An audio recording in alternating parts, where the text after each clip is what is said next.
اللہ ان کو جزائے خیر دے، پٹھان تھے، میرے راستے میں ملے جماعت میں، انہوں نے 2 نصیحتیں کی تھی. وہ آخری نصیحت میں آپ کو بھی کرتا ہوں، اس کے بعد دعا کراتے ہیں. 2 نصیحتیں اس نے مجھے کی. یہ کوٹلی میں اور سعید انور ایک جماعت میں چلا لگا رہے تھے، تو وہاں سال کی ایک جماعت آئی ایک مسجد میں، تو سب پٹھانوں کی جماعت تھی. تو ایک پٹھان بڑا خوبصورت، بڑا نورانی چہرہ اس کا، تو میں ایسے لیٹا ہوا تھا،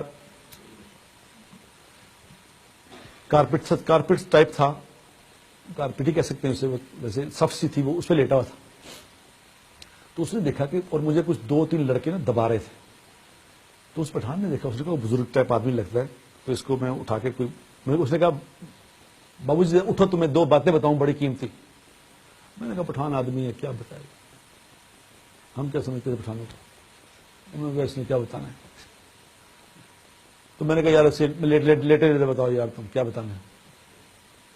تو اس کو بھی اس نے کہا، اس کو سمجھ گیا کہ یہ ذرا دماغی طور پہ اتنا ٹھیک نہیں ہے. اس نے کہا کہ بابو صاحب ایک بات تو یہ ہے کہ کبھی تھوڑے سے مزے کے لیے گناہ نہ کرنا، تھوڑے سے مزے کے لیے گناہ نہ کرنا، کیونکہ مزہ ختم ہو جائے گا، گناہ باقی رہ جائے گا. میں نے جب اس کی یہ بات سنی میں اٹھ کے بیٹھ گیا ایک دم. میں نے کہا پھر بتاؤ کیا کہا.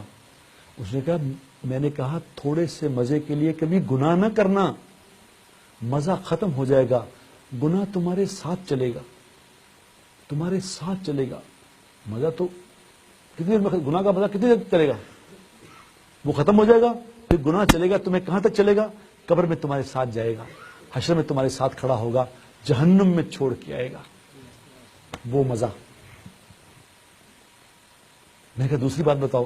اس نے کہا بابو صاحب دوسری بات یہ ہے کہ کبھی تھوڑی سی مشقت کے خوف سے، کبھی تھوڑی سی مشقت کے خوف سے نیک عمل نہ چھوڑنا، کیونکہ مشقت ختم ہو جائے گی، عمل باقی رہ جائے گا، عمل تمہارے ساتھ چلے گا.